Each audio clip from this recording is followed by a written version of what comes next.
Before we dive in, please hit that like button and subscribe to the channel. Trust me, you don't want to miss the stories we tell here. And this one is a nightmare you will never forget.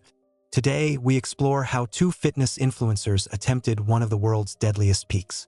Their Sherpas saw the tragedy coming from miles away.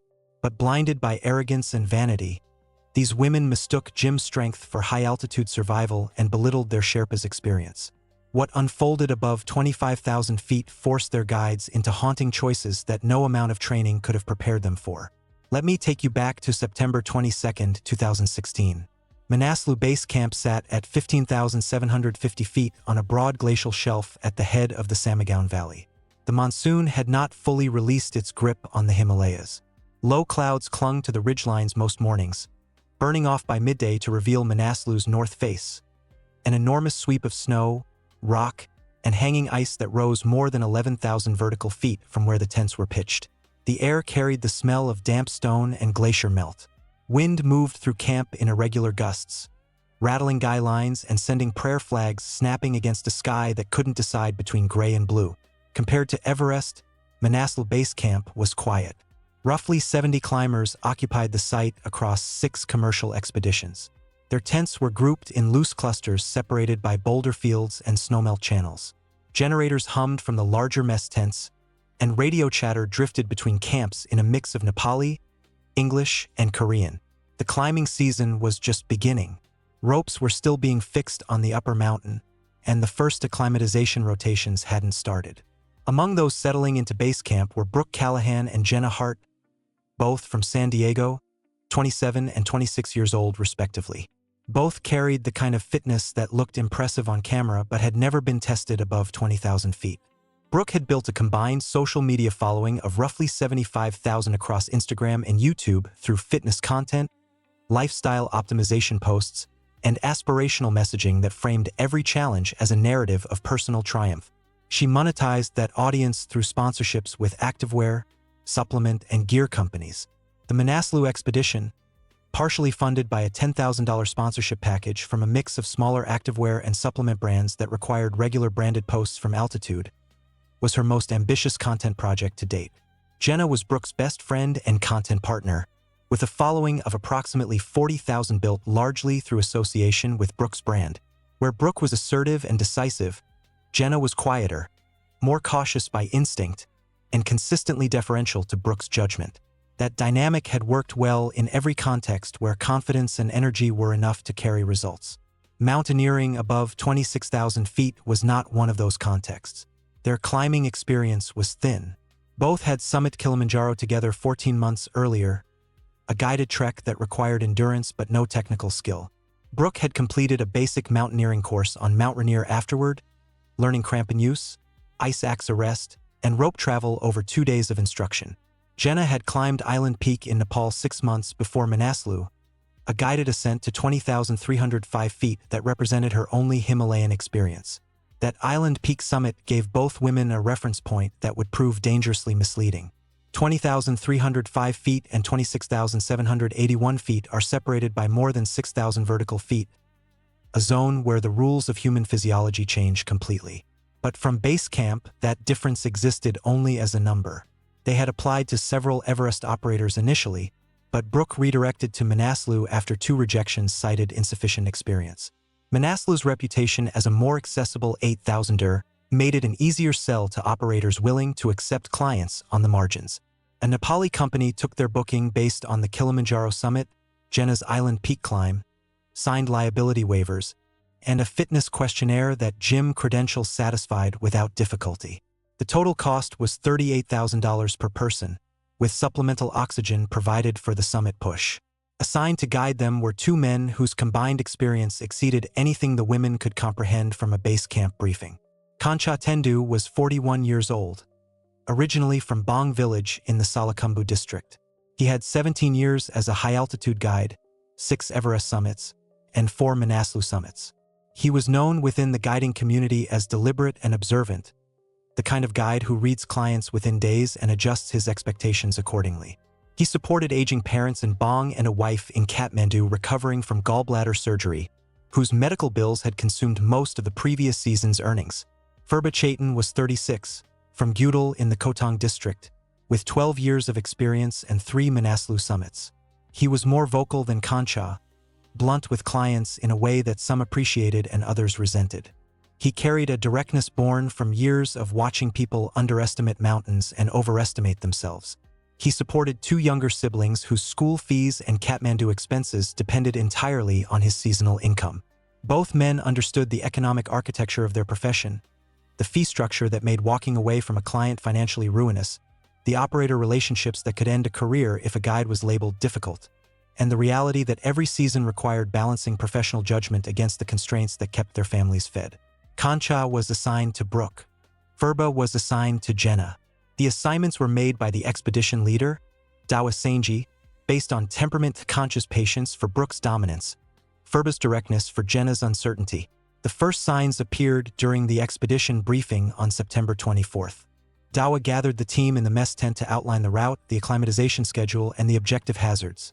The glacier traverse to Camp 1, the steepening approach to Camp 2, the technical sections to Camp 3, and the exposed summit pyramid above Camp 4, where altitude compressed every margin to nearly nothing. He stressed turnaround times, oxygen management, and absolute deference to Sherpa guidance above 24,000 feet. Brooke sat near the front with her phone on a small tripod, recording the briefing for content. She interrupted twice, once to ask which sections of the route offered the best backdrop for video, and once to ask about pausing for stabilized footage during rotations. Jenna asked how the physical demands compared to running a marathon, a question that revealed how thoroughly she had mapped the climb onto a fitness framework that did not apply.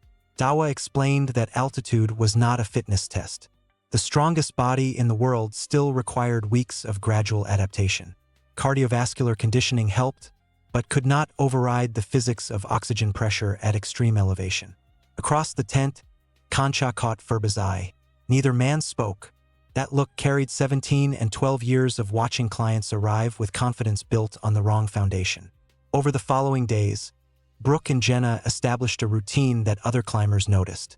Between rest periods, they performed workout circuits outside their tents, push UPS, resistance bands, bodyweight squats, and filmed the sessions for social media. The posts framed the workouts as evidence of preparation, captioned with messages about discipline and mental toughness at altitude.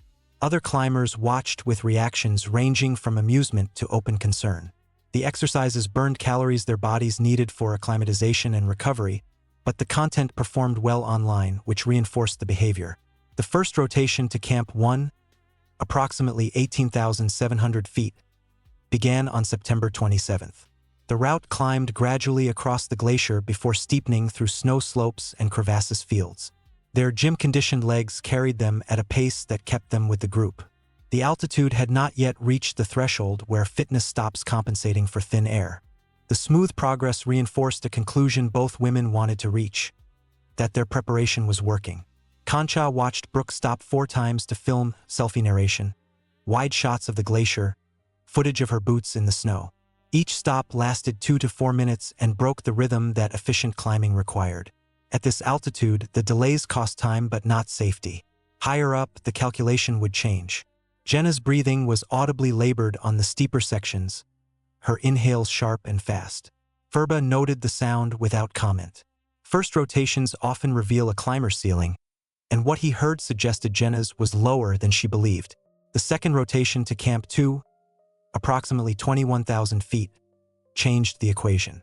The altitude crossed the threshold where cardiovascular fitness loses its advantage, where the body's ability to extract oxygen depends on acclimatization rather than conditioning, and where the gap between gym strength and mountain readiness becomes impossible to disguise.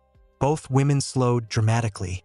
Brooke's pace dropped to 30 steps, followed by extended rest stops, where she bent forward with hands on her knees, breathing hard.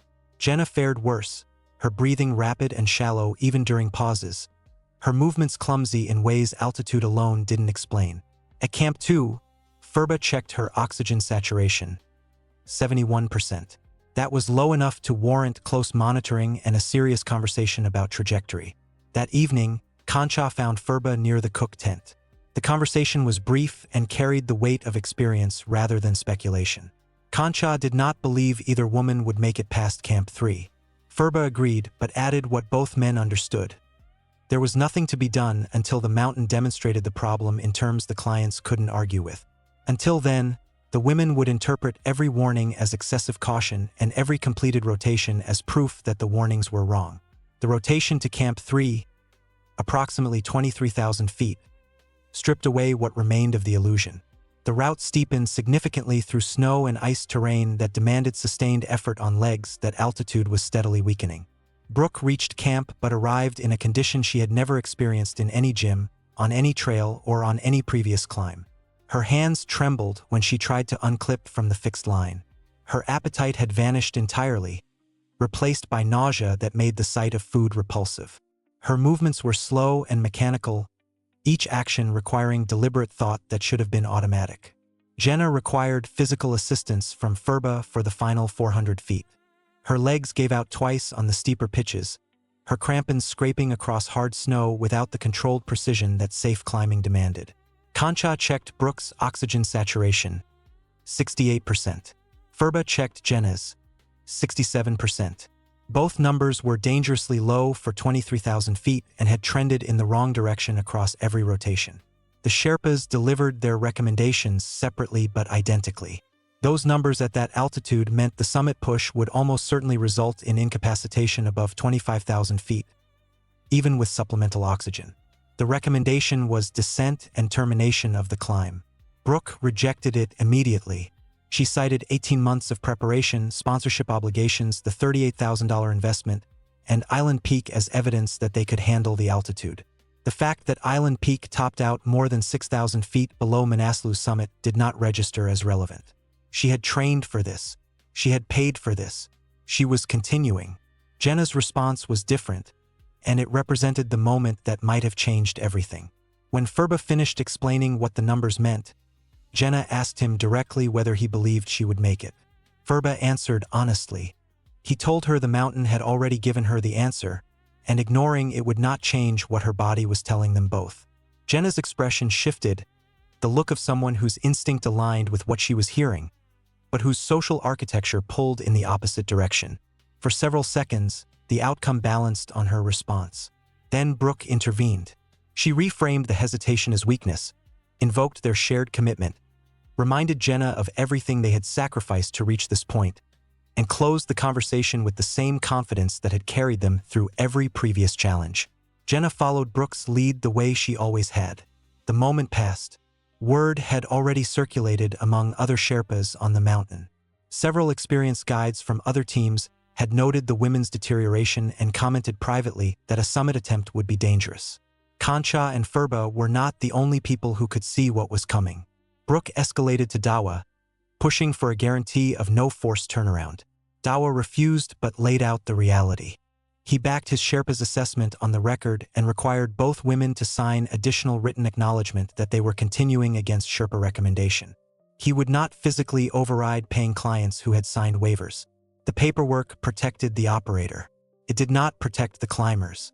Concha and Sherpa accepted the outcome with the constrained resignation of guides who understood what refusing would cost them: the fee, the summit bonus, future work from the operator. Their objections were documented. The mountain would decide the rest. The weather window arrived on October 1st. High pressure was expected to hold for roughly 36 hours. The push from base camp to Camp 4 took 2 days, with overnight stops at Camps 2 and 3. At Camp 3, Brooke posted a photo captioned with a message about being 1 day from the summit, framing the achievement as inevitable rather than uncertain. The post generated hundreds of responses. None of those commenters understood what 23,000 feet was doing to her body. They reached Camp 4 at approximately 24,300 feet on the afternoon of October 2nd, the threshold beyond which the human body deteriorates faster than it recovers. Camp 4 on Manaslu was a bleak shelf of wind-scoured snow and exposed rock, tents battered into low profiles by persistent wind, the air so thin that every movement required conscious effort. Brooke and Jenna arrived, depleted, faces gaunt, lips cracked, movements carrying the heavy deliberateness of people operating on reserves they no longer possessed. Concha checked Brooke's saturation one final time with supplemental oxygen flowing at 4 liters per minute. Her reading stabilized in the high 60s, a number that should have ended the conversation. Without the mask, she would have been barely functional. Jenna's numbers were similar. The oxygen was keeping them upright, but compensating for a deficit that would only widen as they climbed higher. The Sherpas also tracked a second calculation the women never considered. At this pace, with oxygen flowing at 4 liters per minute, the supply would be consumed faster relative to progress than planned. The finite oxygen added a countdown clock to a situation that was already deteriorating. The summit push departed Camp 4 at midnight. Clear sky, dense with stars, wind manageable at 10 to 15 miles per hour.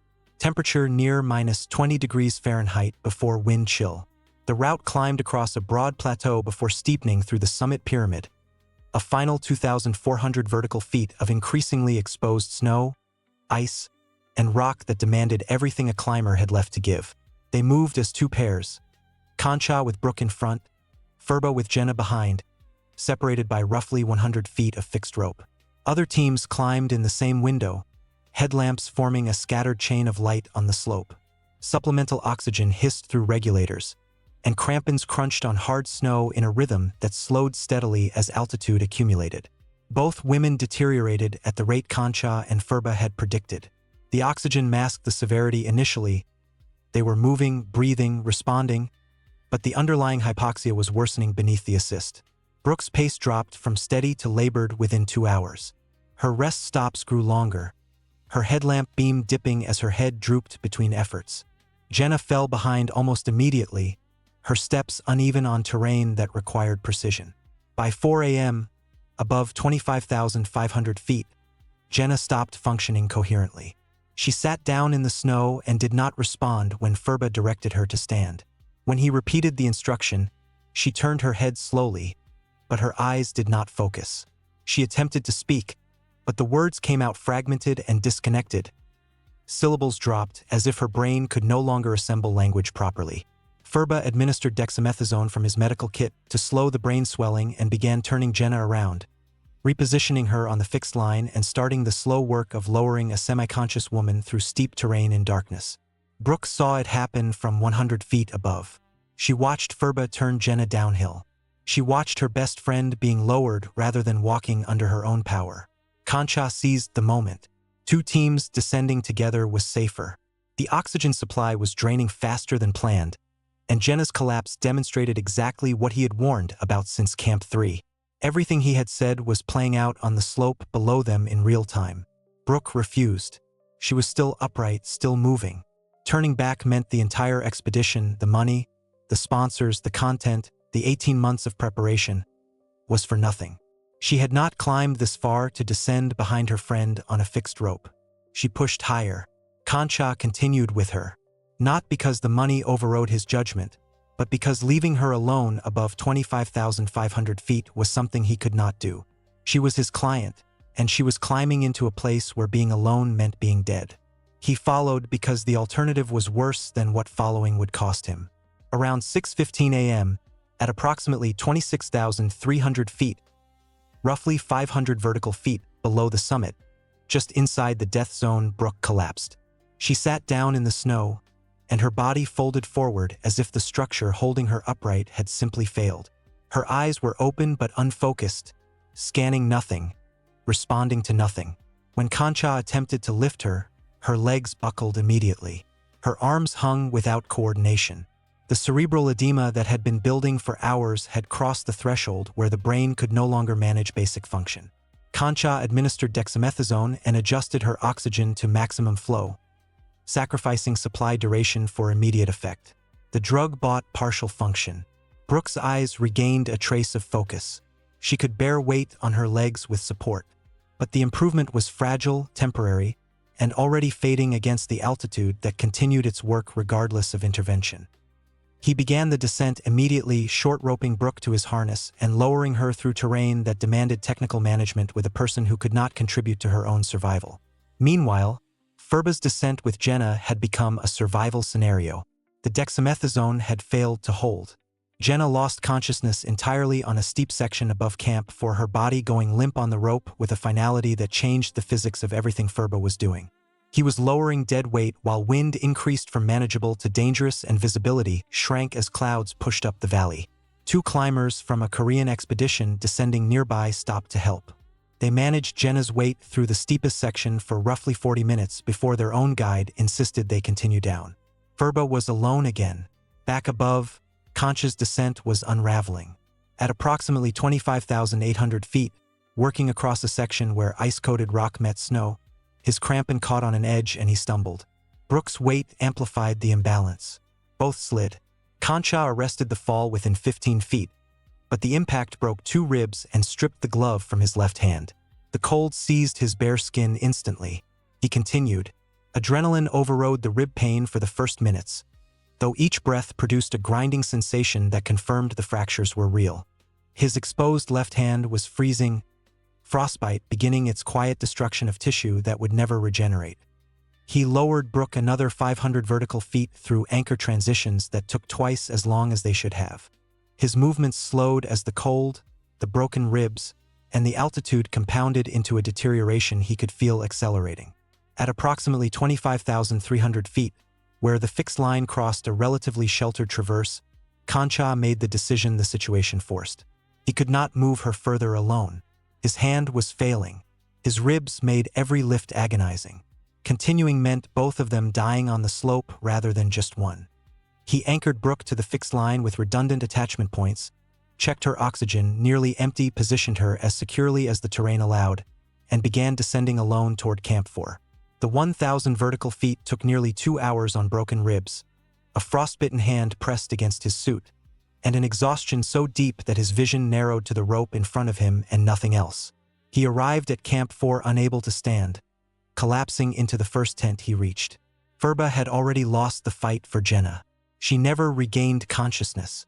The dexamethasone had slowed the swelling but couldn't stop it, and the altitude loss during descent hadn't been fast enough to reverse the damage. Her breathing grew shallow, then irregular, then stopped entirely roughly 800 feet above Camp 4. As the cerebral edema progressed to the point where her brain could no longer maintain the autonomic functions that kept her alive. Sherpa checked for a pulse. He found none. He remained beside her for several minutes before the cold and his own deterioration forced him to continue down.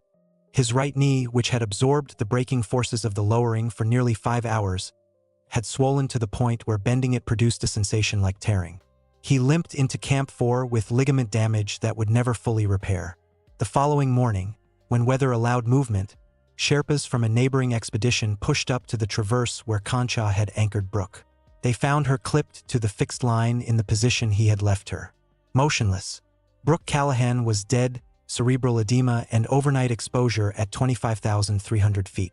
She was 27 years old, roughly 1,500 feet below a summit she never had the physiology to reach. Both women's bodies were documented and left on the mountain. Concha Tendu was evacuated to Kathmandu, where surgeons amputated 3 fingers from his frostbitten left hand and treated rib fractures that had punctured his left lung. The hand damage ended his ability to perform technical rope work. He never returned above 8,000 meters. Sherpa Chaitan's right knee required surgery that repaired what could be repaired and left the rest as permanent limitation. Full extension never returned.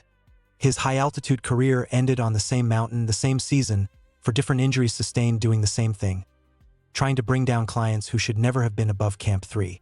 Both Sherpas had seen it coming from base camp. They had warned at every rotation, documented their objections in writing, administered the correct medications at the correct times, and executed descents that pushed their own bodies past the point of permanent damage. They had done everything experience and protocol allowed. The mountain did not care. It never does. Thank you for watching. If you want to see more stories like this, click on your screen now, and don't forget to subscribe and hit that like button.